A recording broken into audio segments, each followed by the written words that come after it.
여러분, 우리는 지난 시간에 모세가 하나님의 부르심에 어떻게 응답하는지 살펴보았습니다. 모세가 하나님의 부르심에 단번에 순종하던가요? 이런저런 변명을 댑니다. 그러다가 하나님께서 모세에게 맞춤법, 모세에 맞게 이렇게 순종할 수 있는 환경과 여건을 허락해 주셔서 모세가 순종하고 이제 애굽 땅에 가서 이스라엘 백성들을 출애굽시키는 그런 미션 사명을 받고 애굽으로 갑니다. 오늘은 그 애굽에 도착한 모세가 어떻게 해서 애굽 왕 바로와 대치하고 그렇게 해서 이스라엘 백성들을 출애굽할 수 있는지 함께 나누고자 합니다. 모세가 하나님의 부르심에 순종해서 애굽 왕 바로를 만났습니다. 그래서 바로 왕에게 여호와 하나님께서 이스라엘 백성들을 애굽에서 데리고 나오라 하신다. 그러니 이스라엘 백성들을 해방시켜 달라 하니까 바로가 단번에 그 말에 순종하던가요? 순종하지 않습니다. 그래서 하나님께서 이 바로에게 이 애굽 땅에 몇 가지의 재앙을 내리십니까? 몇 가지? 네, 그렇죠. 10가지 재앙을 내립니다. 그래서 주보에 보면은 그 10가지 재앙을 제가 좀 도표로 나왔습니다. 그 화면으로도 보여줄 수 있나요? 네, 화면으로 보여줄 수 있으면 보여주면 좋겠습니다. 우리 그 주보를 보면서 함께 좀 나누면 좋겠습니다. 자, 이게 화면에 나왔습니다. 우리 10가지 재앙을 좀 외우기가 어려워요. 그래서 딱 이 도표를 보면은 좀 쉽게 이해가 됩니다. 첫 번째 재앙이 무엇인가요? 네, 나일강이 피로 변했습니다. 그리고 두 번째 재앙은 개구리 떼가 임하죠. 이어서 세 번째는 이게 뭔지 알아요, 여러분? 네, 이가 막 사람 몸속, 가축 몸속에 들어가서 막 엄청 간지럽게 하고 막 피부병을 일으키게 하는 겁니다. 그리고 네 번째가 뭐죠? 파리. 다섯 번째는 전염병. 그리고 여섯 번째는 독종, 즉 피부병을 발생시킨다라는 거죠. 일곱째는 우박. 그리고 우박이 내려서 농작물이 거의 먹을 수 없게 됩니다. 그래서 그나마 우박으로 인해서 없어지고 거의 시든 농작물이 그나마 그래도 조금 남은 농작물이 8번째 재앙 뭔가요? 그 메뚜기들이 그나마 남아있는 농작물을 다 먹어치웁니다. 그리고 9번째가 오늘 본문인 흑암, 마지막이 10번째 재앙인 장자주구입니다. 이 재앙들을 보면요 좀 공통점이 있어요. 먼저 우리 세로로 1, 2, 3번 나일강, 개구리, 이 재앙의 특징은 모세가 지팡이를 사용해요. 지팡이를 사용해서 명령합니다. 그리고 이 1, 2, 3의 재앙은 애굽과 이스라엘에 다 임해요. 그런데 재밌는 거는 1번 나일강을 피로 변하게 하고 2번 개구리 떼가 습격하는 거는 애굽에 있는 마술사도 모방을 합니다. 이걸 따라 한다라는 거죠. 그리고 4, 5, 6, 8이 전염병 독종은 이거는 모세가 지팡이 사용 없이 그냥 명령합니다.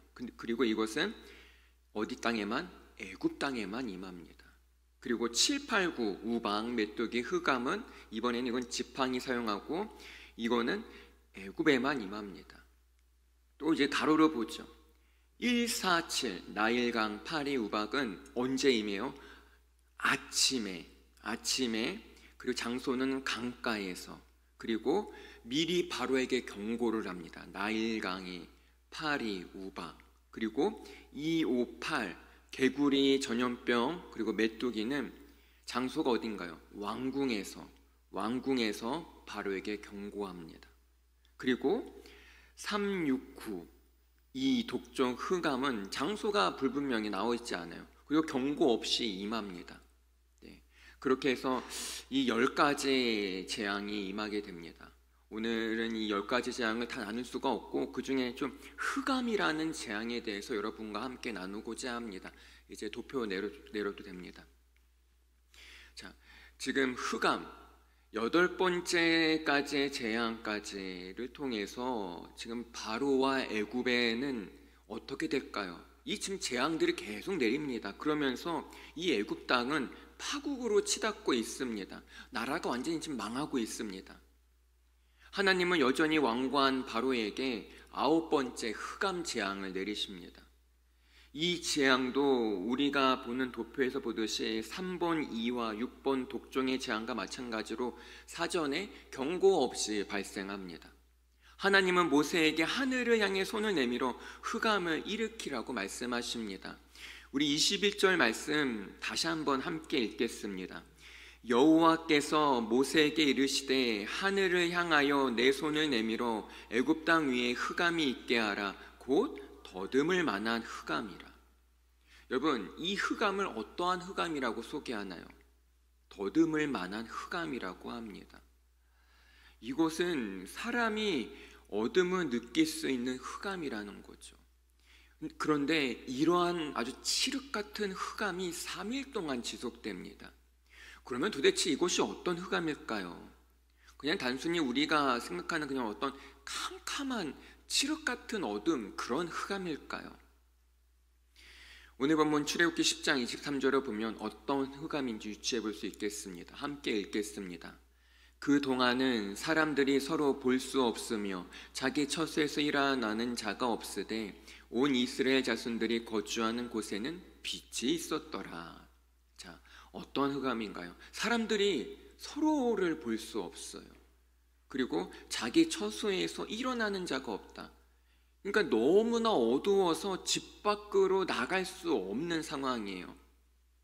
근데 여러분, 우리가 생각해 보면 밤이 아무리 깊어도 뭐 그 당시에 등불이 있을 거 아니에요. 그 등불을 켜면 서로를 확인할 수 있잖아요. 그리고 아무리 캄캄해도 등불 가지고 밖에 나갈 수 있습니다. 그런데 뭐래요? 집 밖에 나갈 수가 없대요. 또한 사람이 서로 볼 수도 없다고 합니다. 이것은 밖에서 등불을 켜도 서로 볼 수 없는 그런 상황이라는 거예요. 그래서 혹은 어떤 많은 학자들이 이 애굽에 임한 흑암은 단순한 어떤 그냥 캄캄한 그것을 의미하기보다는 이 재앙은 아주 심한 모래 폭풍으로 말하기도 합니다. 지금 상황이 집 밖에 나갈 수 없을 정도입니다. 설사 나가더라도 서로 쳐다볼 수 없는 정말 모래 폭풍이 불고 있는 그러한 상황일 것이다 라고 얘기합니다. 나일강을 벗어나면 광활한 사막뿐입니다. 이런 모래 폭풍은 일상적인 또 경험입니다. 아주 지형적인 특징이라는 것이죠.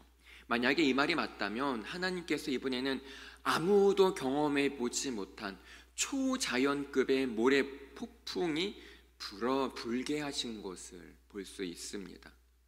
우리 아까 읽었지만 23절 말씀 다시 한번 읽어보겠습니다. 그동안은 사람들이 서로 볼 수 없으며 자기 처소에서 일어나는 자가 없으되 온 이스라엘 자손들이 거주하는 곳에는 빛이 있었더라. 이 전국적인 모래 폭풍이 유독 이스라엘 백성이 거주하는 고센 땅에는 임하지 않습니다. 그곳은 평소와 다름없이 빛이 비추고 있습니다. 바로 하나님이 하시는 일이라는 것입니다. 이처럼 3일 동안 몰아닥친 모래의 폭풍이건 그냥 아주 캄캄한 칠흑 같은 흑암이건 그로 인해 애굽 사람들은 밖에 지금 나갈 수 없는, 외출할 수 없는 상황입니다. 그러나 이스라엘 백성이 거주하는 고센 땅에는 빛이 있습니다. 여기에 몇 가지 중요한 것들을 우리는 발견할 수 있습니다. 첫째, 이 두려운 흑암이 마지막 10번째 재앙을 예고하고 있다는 겁니다. 출애굽기 11장 4절에서 5절 말씀, 제가 4절 읽고 여러분 5절 읽겠습니다. 모세가 바로에게 이르되 여호와께서 이같이 말씀하시기를 밤중에 내가 애굽 가운데로 들어가리니 애굽 땅에 있는 모든 처음 난 것은 왕이 앉아 있는 바로의 장자로부터 맷돌 뒤에 있는 몸종의 장자와 모든 가축에 차 없는 것까지 죽으리니. 자, 4절에요. 하나님께서 뭐라고 하시나요? 아침에, 밤중에, 컴컴했던 6월절 밤중에 애굽의 모든 첫 태생, 즉 백성의 장남과 가축의 첫 새끼가 죽는 일이 발생할 것이라고 하십니다. 그러기에 이 흑암 재앙은 10번째 재앙을 예고합니다. 이어서 둘째, 혼돈과 붕괴가 일어나는 역창조를 보게 됩니다. 창세기 1장 2절 말씀 함께 읽겠습니다. 땅이 혼돈하고 공허하며 흑암이 깊음 위에 있고 하나님의 영은 수면 위에 운행하시니라. 오늘 9번째 재앙이 뭔가요? 흑암이죠. 창세기 1장 2절에 뭐가 깊고 흑암이 깊음 위에 있고, 천지 창조 전에 혼돈과 흑암이 지금 어디에 일어나고 있습니까? 애굽 땅에 일어나고 있습니다. 이런 역창조로 인해 애굽은 창조의 질서가 붕괴되고 맙니다. 이와 반대로 이스라엘에는 빛이 임합니다. 즉 이스라엘에는 새로운 새 창조가, 새로운 창조의 역사가 일어날 것을 암시하고 있습니다. 하나님의 새 창조란 무엇입니까? 바로 이스라엘의 출애굽을 의미합니다. 그리고 셋째, 앞서 일어난 모든 재앙을 애굽이 숭배하는 신에 대한 심판으로 볼 수 있습니다. 여러분, 재앙들을 살펴보면 개구리, 파리, 메뚜기, 이것들은 애굽 사람들이 숭배하던 신의 형상들입니다. 그런데 이 개구리, 파리, 메뚜기가 이제 어떻게 됩니까? 자신들에게 저주가 되는 겁니다. 여기서 흑암의 재앙은 애굽의 최고 시인인 태양신에 대한 심판입니다. 하나님은 애굽 땅에 흑암을 보내십니다. 흑암은 생명의 원천이 차단된 사건입니다. 이것으로 인해 모든 생물을 살리고 소멸할 주권이 누구에게 있음을, 하나님께만 있음을 확실히 일깨워 줍니다. 뿐만 아니라 이것은 애굽에서 최고의 신으로 여기는, 애굽 사람들이 최고의 신으로 여겼던 태양신에 대한 하나님의 공격입니다. 동시에 태양신의 아들로 여겼던 바로, 이 바로 왕에 대한 최후의 통첩이기도 합니다. 생명의 원천이신 하나님을 인정하지 않으면 오직 어둠이, 흑암만 임할 뿐입니다. 이제 두려움에 사로잡힌 바로 왕은 급히 모세를 부릅니다. 즉 이제 협상에 들어가려고 하는 거죠. 바로가 이렇게 얘기합니다. 오늘 본문 출애굽기 10장 24절 말씀 함께 읽겠습니다. 바로가 모세를 불러서 이르되 너희는 가서 여호와를 섬기되 너희의 양과 소는 머물러 두고 너희 어린 것들은 너희와 함께 갈지니라. 자녀들을 포함해서 모두 떠나도 좋지만 무엇을 남겨두라고 합니까? 가축은 남겨두고 가축만은 있어야 된다. 가축만은 안 된다 이거죠. 왜냐하면 연이어 일어나는 그런 재앙들로 인해 지금 애굽에 식량이 바닥났습니다. 그런데 애굽에 지금 식량이 바닥났는데 가축까지 다 데리고 가면 먹고 살 수 없다라는 거죠. 그러나 또 이스라엘 백성들 입장에서 이스라엘 백성은 유목민입니다. 가축과 함께 떠돌아다니는 민족입니다. 그런 이들에게 생명의 줄인 가축을 놓고 가라는 것은 이스라엘 백성들에게도 불가능합니다. 뿐만 아니라 가축으로 하나님께 제사를 드려야 하기 때문에 가축은 이들에게도 반드시 필요합니다. 다시 이 바로 왕과 모세 간의 팽팽한 줄다리기가 시작됩니다. 그런데 그게 아닙니다. 지금 바로는 질 수밖에 없는 하나님과의 줄다리기를 하고 있습니다. 아직도 바로 왕은 하나님께 순종할 생각을 1도 하지 않습니다. 오히려 자꾸 조건을 낼 겁니다. 이렇게 하면 내가 해주겠다. 저렇게 하면 내가 이렇게 하겠다. 바로는 모세와 협상이 결렬되자 마음을 굳게 걸어 잠깁니다. 바로는 최종 협상이 결렬됐다고 선언합니다. 오늘 보면 출애굽기 10장 28절 말씀입니다. 함께 읽겠습니다.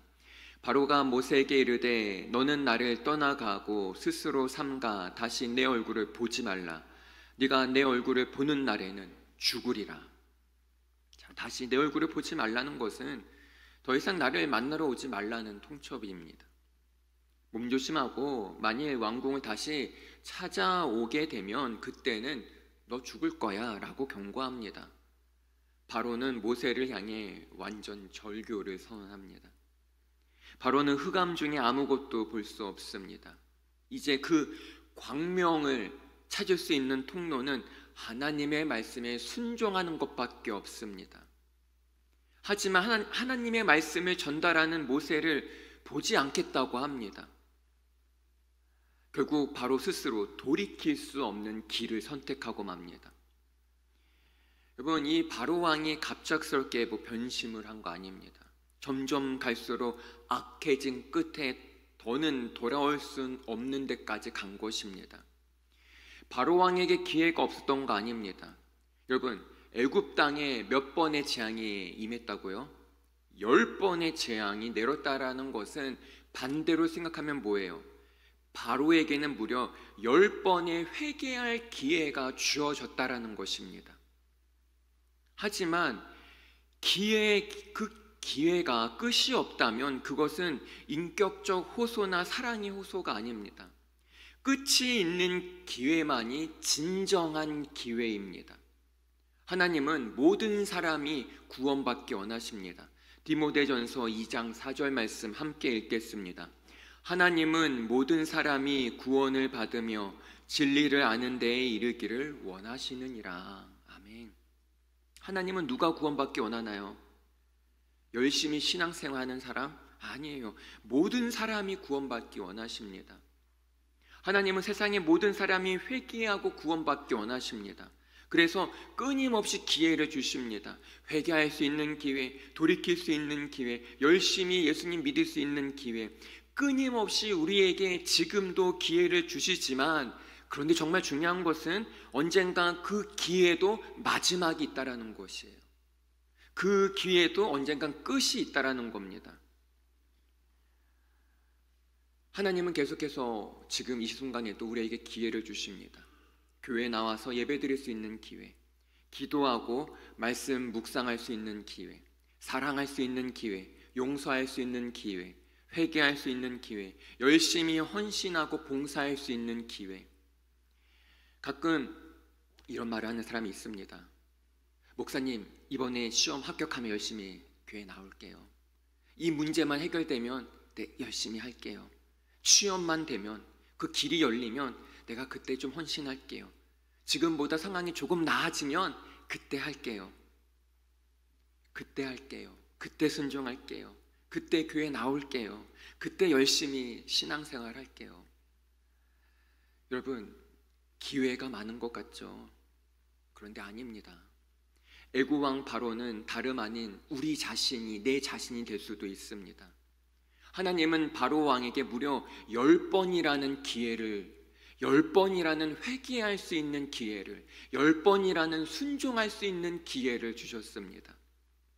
오늘날 하나님은 우리에게도 또 다른 기회를 주십니다.